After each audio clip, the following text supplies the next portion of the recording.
So we have an introduction to yet another universe in Hollywood, and this time the main star is Tom Cruise. Anything he's in, I'm in.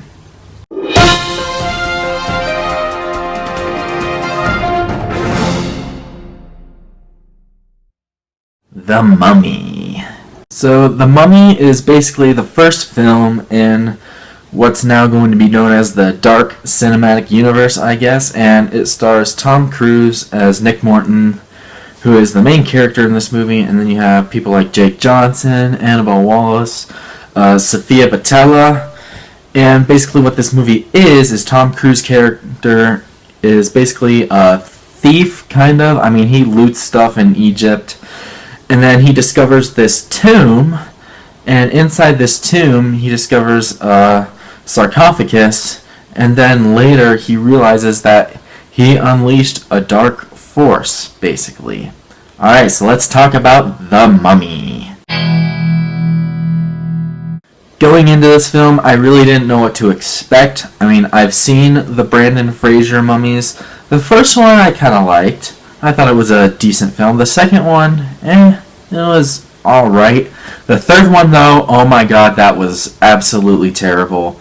I remember seeing that one in theaters. I could not believe my eyes. But yeah. And then, so this one, I was actually kind of looking forward to it. Well, one, because Tom Cruise is my favorite actor. And although the first trailer didn't really impress me too much, the second trailer pretty much hooked me. With like the painted black playing in the background. I really liked that trailer. And I gotta say, walking out of this movie, I actually had a pretty fun time with it. I think it has like a 17% rating on Rotten Tomatoes right now, or something like that. I really don't understand why it's so low. It really wasn't that bad. First off, starting with Tom Cruise, I thought Tom Cruise owned his role. Once again, he plays an action star in a movie, and I thought he absolutely owned it. He's pretty much good in almost any action movie he's in. I mean, even Jack Reacher Never Go Back, which I didn't particularly like. I thought he did a fine job in that movie, and he does pretty well here too. And of course the Mission Impossible movies, can't go wrong with those, except for the second one. The second one's probably his worst action film. But yeah, I thought Tom Cruise did a really nice job here, and I thought Russell Crowe's in this movie. I'm not going to spoil who his character is, but I thought he did very good as well, and his character actually had some very interesting things going on with him in the movie. I was really intrigued by his character. But the best actor, or actress, I should say, in this movie is by far Sophia Boutella. She owned her role in Star Trek Beyond last year, and this year, once again, she does a really good job playing this mummy character. She was a menacing villain, and she was all around really fun to watch. She was my favorite character in the movie. But really what you go to this movie for is the action sequences. I thought a lot of the action sequences were really well done. Especially one that, although you've seen in the first trailer of the movie, so you've basically seen this action scene, but it involves an airplane.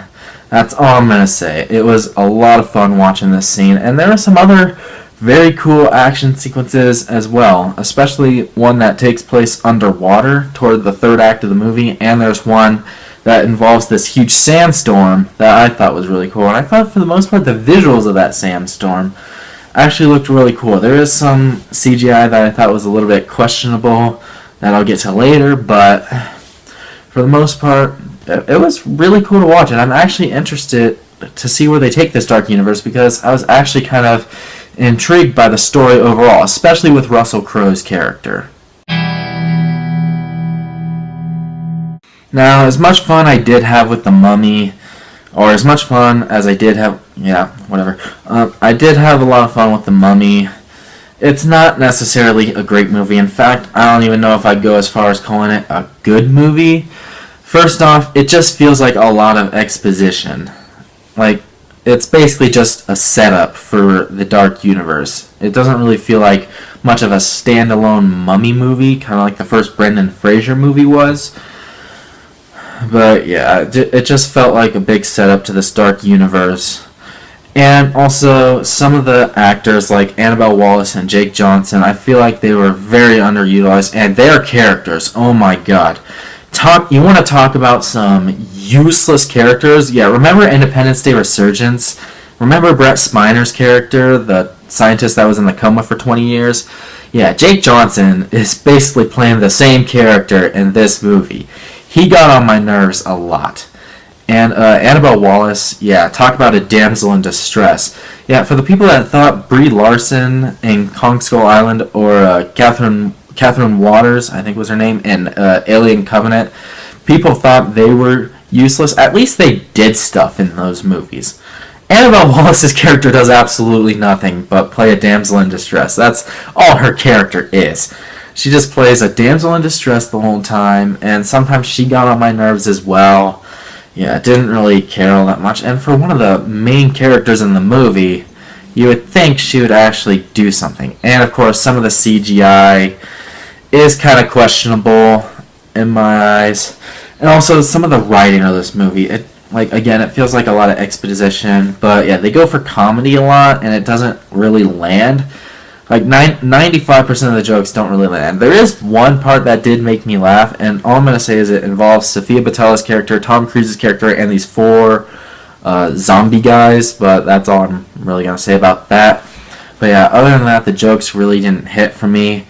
And also with the horror element to this movie, like pretty much every scare in this movie is predictable jump scares. They're not false jump scares, but they're very predictable jump scares, kind of like Alien Covenant. And this movie is predictable, kind of like Alien Covenant is.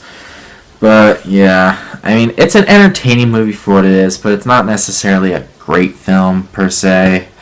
So yeah.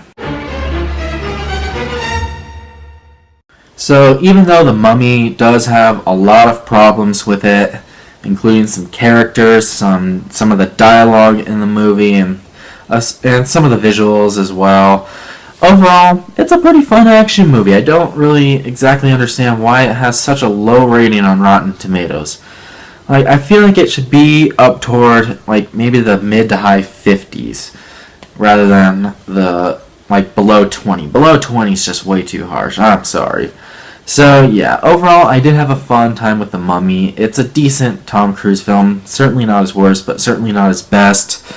So yeah, I'm going to give The Mummy what I think it should have on Rotten Tomatoes.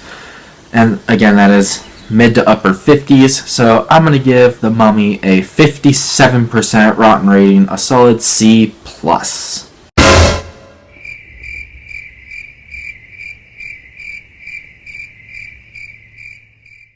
Alright, so there's my review of The Mummy. Have you guys seen The Mummy? What did you think about it? Make sure to let me know down in the comments below. And what is your favorite Mummy movie? Is it this Mummy? Is it the Brendan Frazier mummies? Or is it one of the classic mummies, like maybe the 1932 version? Whatever it is, make sure to let me know down in the comments below. And make sure to subscribe to my channel for more reviews to come in the future. And until the next review, once again, my name is the California Cougar. And always remember to stay California cool. Peace.